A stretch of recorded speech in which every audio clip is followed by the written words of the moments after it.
بسم اللہ الرحمن الرحیم۔ سبق نمبر 18 زائد الف۔ زبر والے حرف کے بعد الف ہو تو وہ مل کر لمبا پڑا جائے گا، جیسے ما، ہا۔ اگر ایسے الف کے بعد جزم یا تشدید والا حرف آ جائے تو وہ الف نہیں پڑھا جائے گا، جیسے فادعو والذی۔ مگر قرآن مجید میں بعض مقامات ایسے ہیں جہاں الف کے بعد جزم یا تشدید والا حرف بھی نہیں، لیکن پھر بھی الف نہیں پڑھا جاتا، یہ الف زائد ہے۔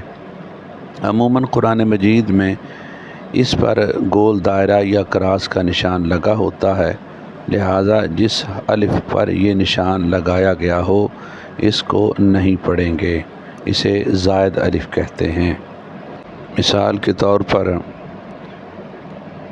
افإن مات، افإن مت لشیء لکن هو اللہ۔